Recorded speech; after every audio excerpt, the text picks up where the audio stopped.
क्रांतिकारी जय भीम नमो बुद्धाय। आप सभी का स्वागत है हमारे आपके अपने यूट्यूब चैनल न्याय की बात में। देखिए बड़े भाई चंद्रशेखर जी ने क्या कहा है कुंभ के मेले के बारे में, आइए देखते हैं। तो मुझे पाप धोने की जरूरत नहीं है।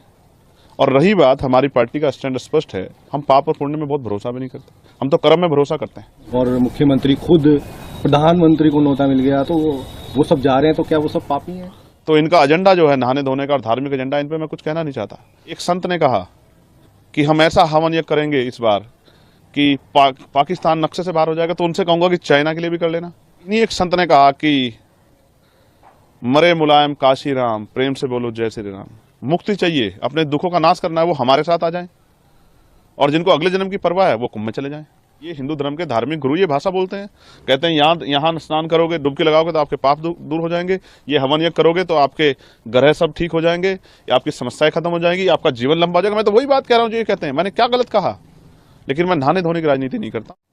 मैं यहाँ जहाँ रहता हूँ उससे 50-60 किलोमीटर पर हरिद्वार है, और हम बचपन से ये सुनते आए हिंदू धर्म के धार्मिक गुरुओं से कि गंगा जी में जाके अपने पाप धो और पापों से मुक्ति ले लो।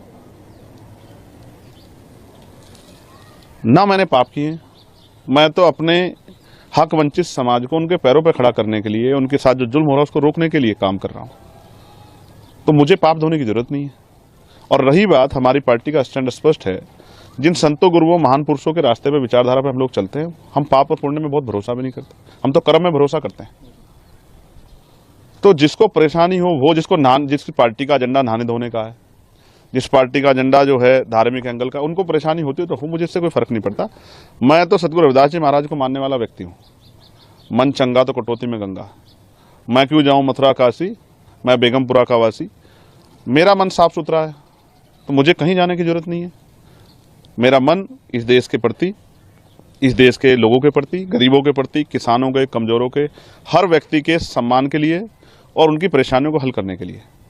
बाकी जिसको जो सोचना है, कहना है, वो कहता रहे, मुझे इससे कोई फर्क नहीं पड़ता। मैं अपनी बात पर तटस्थ हूँ। वहाँ इतने मंत्री, साधु संत और मुख्यमंत्री खुद प्रधानमंत्री को न्योता मिल गया तो वो सब जा रहे हैं, तो क्या वो सब पापी हैं? देखिए मेरी बात सुनिए, जब वो वहाँ जा रहे हैं और आपने याद दिला दिया, तो मैं मुख्यमंत्री जी से कहूँगा, प्रधानमंत्री जी से, जब वो जाएं तो इलाहाबाद में जो लाशें कोरोना काल में हमने देखी थी, उन लोगों के लिए भी जिनका अंतिम संस्कार भी नहीं करा, उनके लिए भी प्रार्थना कराएं, क्योंकि वो आपकी सरकार की निकम्मेपन की वजह से हुआ था। आप मेडिकल फैसिलिटी नहीं दे पाए थे। जिन लोगों को चिता नसीब नहीं हुई, क्योंकि हिंदू धर्म में तो कहा जाता है कि उनको अग्नि जो है उनके पार्थिव शरीर को मिली, जिनको नहीं मिल पाई उनके लिए भी प्रार्थना कर लेना, अगर आपकी आंखें खुल जाएं। तो मैं तो स्पष्ट तौर पर कहना चाहता हूं सरकार को और मुख्यमंत्री जी को कि जितना पैसा उन्होंने इस कुंभ में लगाया, अगर उतना पैसा वो इस प्रदेश की चिकित्सा, शिक्षा और रोजगार देने में नौजवानों को लगाते, तो बहुत सारे लोगों के परिवारों के आंसू सूख जाते, बहुत सारे लोगों को न्याय मिल जाता, बहुत सारे लोगों को आगे बढ़ने का अवसर मिल जाता। उसमें तो सरकार फेल दिख रही है। ये तो सीधा सीधा मंत्री, कई सारे लोग कह रहे हैं कि महाकुंभ पर जो इस तरह की बात कर रहे हैं चंद्रशेखर, वो कौवा है, बाग में बैठे हुए कौवा है, जबकि सब लोग कोयल की भाषा बोल रहे हैं। अब ये सरकार इंसानों की रखवाली नहीं कर पा रही, पशु पक्षियों की क्या रखवाली करेगी? मैं स्पष्ट तौर पर कहना चाहता हूं कि सरकार फेल है, और जो मंत्री और सरकार के लोग जा रहे हैं, मैं उनको बस याद दिलाऊंगा कि जब वो जाएं तो सनी आज जिनकी मुजफ्फरनगर में पीट के हत्या कर दी, उनके लिए भी प्रार्थना कर लें। जब वो जाएं तो जिनकी 5 लोगों की, मुस्लिम समाज की, यहाँ मेरठ में हत्या कर दी, उनके लिए प्रार्थना कर लें। वो जो बच्चा जिसने पार्लियामेंट के सामने जाकर जितेंद्र ने खुद को आग के हवाले कर दिया न्याय न मिलने पे, बागपत के उस बच्चे के लिए भी प्रार्थना कर लें। जब वो जाएं, अमन जिसकी पुलिस ने पीट के हत्या कर दी लखनऊ में, उसके लिए भी प्रार्थना कर लें। रामचंद्र मौर्य जिसकी पीट के अभी लखीमपुर खीरी में हत्या कर दी है, उसके लिए भी प्रार्थना कर लें। 69,000 शिक्षक भर्ती के बच्चों को उनका हक मिल जाए, उनकी फाइल खुल जाए, उसके लिए भी एक बार वो सोच लें। जो महिलाओं पर अन्याय अत्याचार हो रहा है उसके बारे में भी सोच लें। किसानों के जो बुरे हाल है, किसान, हमारे नेता दल्लेवाल जी बैठे हैं जीवन मरण के बीच में, अपनी समस्याओं को लेकर किसानों, उनके लिए भी सोच लें। इस पे तो ये निकम्मी सरकार कुछ सोच नहीं रही है। तो इनका एजेंडा जो है नहाने धोने का और धार्मिक एजेंडा, इन पर मैं कुछ कहना नहीं चाहता। इनको जो कहना है कहें, लेकिन जनता इनको आने वाले समय में सबक सिखाएगी। तो अगर चंद्रशेखर को निमंत्रण मिलेगा तो क्या महाकुंभ में जाएंगे? देखिए, आपने सवाल के बीच में ये भी कहा कि कई धार्मिक गुरुओं ने भी इस पर टिप्पणी की है, और मैं विज्ञानवादी व्यक्ति हूँ, मुझे हंसी आती है। मैंने देखा कि जब हम वर्ल्ड कप खेल रहे थे क्रिकेट का, तो यहाँ बहुत सारे हवन यज्ञ हुए और फिर भी हार के आए। मैंने ये देखा कि एक संत ने कहा कि हम ऐसा हवन यज्ञ करेंगे इस बार कि पाकिस्तान नक्शे से बाहर हो जाएगा। तो उनसे कहूंगा कि चाइना के लिए भी कर लेना। और अगर इस तरह से, पाकिस्तान में तो हिंदू भी रहते हैं जिनके लिए आप रोज चिंता करते हो, तो उनको भी, उनके जीवन को भी समाप्त करना चाहते हो नक्शे से हटा के। इन्हीं एक संत ने कहा कि मरे मुलायम काशी राम, प्रेम से बोलो जय श्री राम। आप ऐसे लोगों को मैं ना संत मानता, ना उनकी भाषा को संत वाली भाषा मानता। संत का मतलब होता है जो मानवता के लिए जिए, जो सुख सुविधा को छोड़ के जनता को किस तरह से उनके जीवन में समस्याएं खत्म, उसके लिए जिए। यहाँ तो सुख सुविधाएं लोग ले रहे हैं और अपने आप को बहुत बड़ी बड़ी बातें करते हैं, लेकिन सच तो कुछ और है। मैंने तो कोरोना काल देखा, अगर जितना पैसा वहां लगाया गया, इतना शिक्षा चिकित्सा पे लगाया होता, तो इतने लोगों की जान नहीं जाती। और ये सब चीजें सरकार की देखरेख में, और कम तो बहुत जल्द जल्द आता है।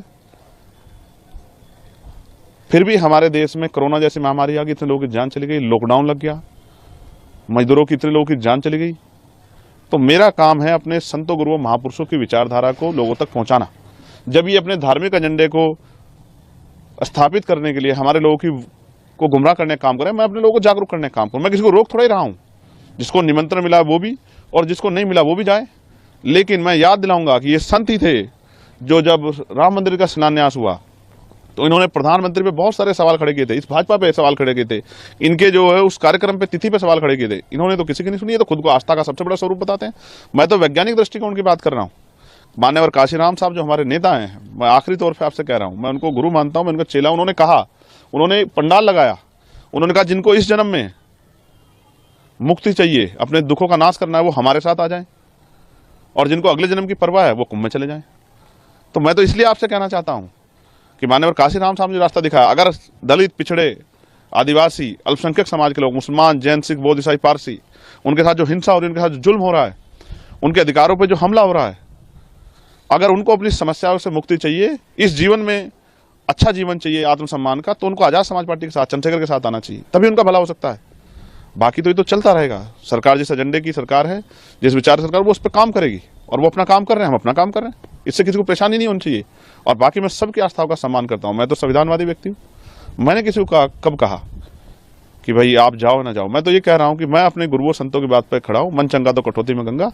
जिसका मन साफ सुथरा, उसको कहीं जाने की जरूरत नहीं है। नहीं, आप उसमें आपके बयान में कह रहे हैं कि जिसने पाप किया होगा वही जाएगा। मैं फिर आपको दोहराऊंगा, मैं यहाँ रहता हूँ, मुझसे 60 किलोमीटर पे हरिद्वार है, गंगा जी का स्नान करने लोग जाते हैं। ये हिंदू धर्म के धार्मिक गुरु ये भाषा बोलते हैं, कहते हैं यहाँ स्नान करोगे, डुबकी लगाओगे तो आपके पाप दूर हो जाएंगे, ये हवन यज्ञ करोगे तो आपके ग्रह सब ठीक हो जाएंगे, आपकी समस्याएं खत्म हो जाएंगी, आपका जीवन लंबा हो जाएगा। मैं तो वही बात कह रहा हूँ जो ये कहते हैं। मैंने क्या गलत कहा?